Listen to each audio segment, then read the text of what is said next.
confiance. À Lyon, c'est sous haute tension, grosse pression toujours. Toujours, ouais, on n'est pas loin de la zone rouge. On vient de s'en extirper de justesse, donc oui. Toujours beaucoup de pression, parce que si on était amené à pas faire un résultat là-bas et que derrière ça gagne, on peut vite revenir là où on était il y a une quinzaine de jours. Donc oui, il y a toujours beaucoup de pression. En même temps, je pense que c'est de la pression positive aussi, parce que c'est... Surtout, il faut être enthousiaste d'aller jouer un match à Lyon. C'est toujours agréable, d'autant plus que ça reste une belle affiche de deux clubs quand même qui font partie du patrimoine français. Donc même si la situation actuelle fait que l'affiche est un peu moins alléchante, ça restera, je pense, quand même un beau match de football. Est-ce que vous y allez là-bas avec le même état d'esprit? Il faut le garder, l'état d'esprit que vous aviez contre Sochaux et à Evian aussi. Mais je crois que l'état d'esprit, il a toujours été là. En tout cas, moi, j'ai pas senti de grosses défaillances où l'équipe... j'ai pas senti l'équipe lâcher vraiment à ce niveau-là. J'ai surtout trouvé qu'on avait eu des insuffisances au niveau après du jeu. On a pris des buts souvent dus à notre propre faute, mais je trouvais que voilà. On travaille plutôt bien à l'entraînement depuis la reprise du championnat. Pour que le coach le dise, c'est quand même un fait assez rare pour le souligner. Donc non, c'est une équipe qui travailleuse, qui sait qu'elle a certaines lacunes, qu'elle essaye de corriger au mieux. Donc voilà, on a eu une quinzaine pour bien travailler. On l'a bien fait encore une fois. Après, le football de haut niveau, ça se joue à des petits détails et... Je dois dire qu'ils n'ont pas joué forcément en notre faveur en ce début de saison, même si des fois on a donné le bâton pour se faire battre. Mais voilà, sur le match de Sochaux, j'ai trouvé qu'il y avait des choses vraiment intéressantes. Donc on va essayer de rester dans cette continuité et d'aller chercher un résultat là-bas qui montrerait qu'on est sur la bonne voie. Mathieu Chalvet disait qu'il avait senti qu'il s'était passé quelque chose au moment de Sochaux et que ça durait encore là sur la trêve. Tu partages son opinion. Il parlait pas de déclic parce qu'il disait si après on perd à Lyon. Oui, voilà, on ne peut pas parler de déclic, mais oui, c'est passé quelque chose, d'autant plus qu'on était mené au score.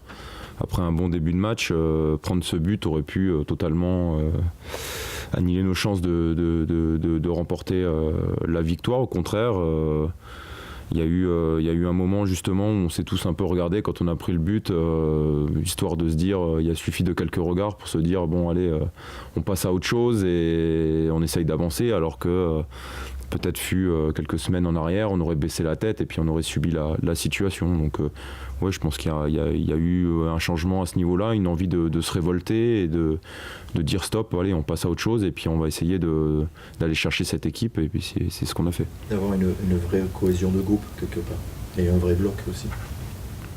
Sur le match, oui, sur ce match-là, on peut parler du fait qu'il y a eu une certaine cohésion, de la solidarité, de l'entraide. Après, quand on gagne le match, c'est toujours plus facile de voir les aspects positifs, parce que je pense que même dans certaines défaites en ce début de saison, il y avait des choses intéressantes à voir. Mais oui, le groupe, j'ai trouvé qu'avait eu vraiment une belle réaction, et c'est vrai que l'entraide était plus parlante et la communication notamment sur ce match-là. Ce n'est que la 10e journée, mais est-ce que c'est déjà malheur aux perdants? Lyon et Bordeaux n'attendaient pas à ce que ce soit le 14e contre le 15e, quoi. Bon, on a dit qu'on tirerait un bilan au bout de 10 journées, donc forcément on sera obligé de le tirer quoi qu'il arrive, hein. Mais c'est vrai que nous, si on ne va pas chercher un résultat là-bas, le bilan il est plus que moyen, oui. Mais 14e, 15e, Lyon et Bordeaux, c'est pas leur place, quoi. Ou alors il faut qu'on s'y fasse. Peut-être, même si pour moi ça ne doit pas être une fatalité non plus. Bien sûr, il y a des explications à tout ça, mais en même temps, si on regarde vers la 6e, 7e, 8e place, il y a 3 ou 4 points, il me semble. Donc voilà, vous connaissez bien le football, ça peut aller très vite dans un sens comme dans l'autre. Donc que ça soit Lyon ou nous, ne nous enterrez pas trop vite. Est-ce que vous partez quand même avec un avantage, dans le sens où eux en ont pris 5 et ils ont passé certainement 15 jours horribles? Pas sûr, pas sûr, peut-être que ça leur a servi aussi de déclic aussi en se disant non, je crois que si on part dans cet état d'esprit-là, je pense qu'on a toutes les chances de se faire piéger. En tout cas, on a travaillé cette semaine en s'apprêtant à rencontrer un Lyon plutôt affamé qu'affaibli, ça c'est sûr. Et ça serait une erreur de notre part de penser qu'ils sont touchés psychologiquement, et voilà, on s'attend à subir les foudres de cette équipe, notamment dans les premières minutes, où je pense que devant leur public, ils vont avoir à cœur de montrer certaines choses, au moins de la révolte. Donc voilà, on s'est préparé à ça, on sait à quoi s'attendre. Après, ça sera à nous de gérer le match intelligemment et d'essayer de leur faire mal avec nos qualités. En 2010, Lyon-Bordeaux, c'était un quart de finale de Ligue des Champions. Je sais. Ça fait mal? Je sais, bah ouais, ça fait mal, hein, forcément. Mais bon, ça reste, comme je l'ai dit tout à l'heure, 2 grands clubs du patrimoine français, ce qui ne veut pas dire que ça ne le sera pas dans les années à venir. Je crois que c'est une période un peu intermédiaire pour ces clubs-là, où il y a des nouveaux stades qui arrivent, qui sont en construction. Il y a la conjoncture actuelle qui font que voilà, on a dû intégrer beaucoup de jeunes d'un coup, parce qu'on n'a plus forcément les moyens financiers de prendre des gros joueurs et de payer leur salaire. Donc c'est pas si simple que ça d'intégrer comme ça des nouveaux joueurs, de revoir les ambitions à la baisse, d'avoir un peu le couteau sous la gorge en permanence. Donc je lisais une interview de Bernard Lacombe aujourd'hui qui disait que voilà, on peut pas non plus, tout peut pas marcher comme ça. Ça prendra du temps, ça prendra 2, 3, 4 ans.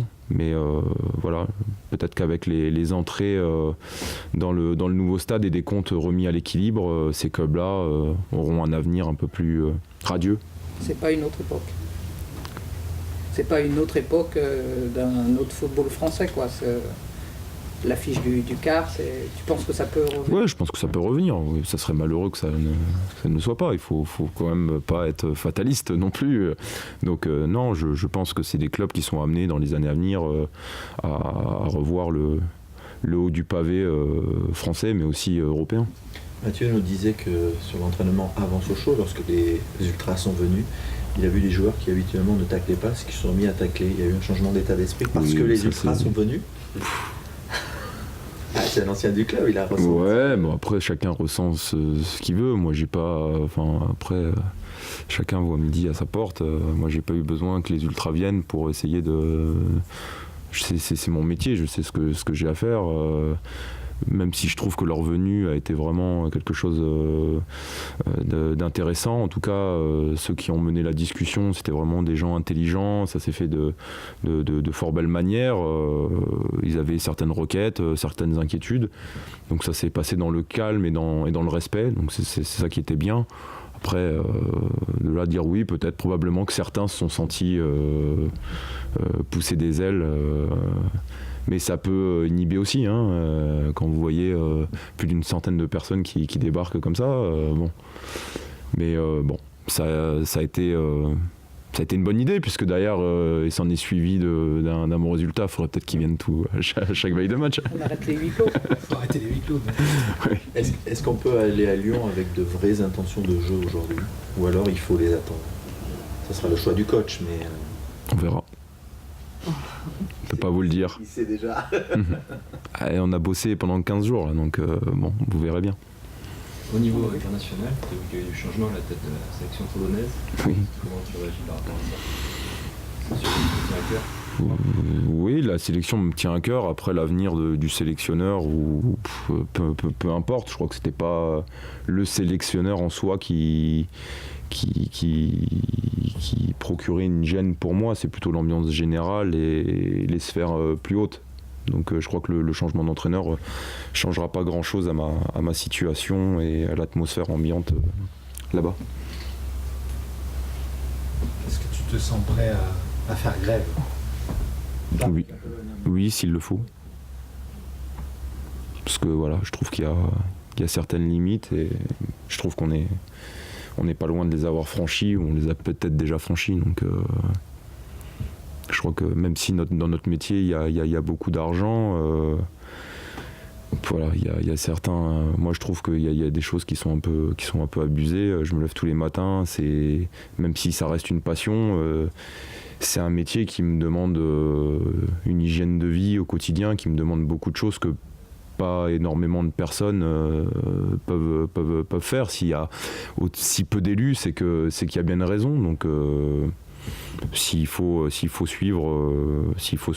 certaines personnes, moi je suis prêt à le faire. Est-ce que tu penses qu'il y a des impactés? Parce que Pardon? c'est pas vous qui êtes impactés. Non, c'est pas nous qui oui, mais indirectement aussi. Donc c'est en train de plomber surtout le football français. Donc après, je pense pas qu'à ma situation personnelle. Je pense surtout sur l'impact que ça peut avoir sur le championnat de France. Et est-ce que ça redorerait le football français si vous faites grève? Par rapport aux critiques qu'il y a déjà, toutes les affaires qu'il y a depuis... Non, mais il faut arrêter de prendre en compte aussi tout ce qui s'est passé. Je dirais après, l'histoire du bus, et là, on parle de la survie quand même du football français. Donc on en est les principaux acteurs. Donc on doit aussi se faire entendre. Je pense qu'il y a moyen de trouver un terrain d'entente sans rentrer en étant si extrême, je pense.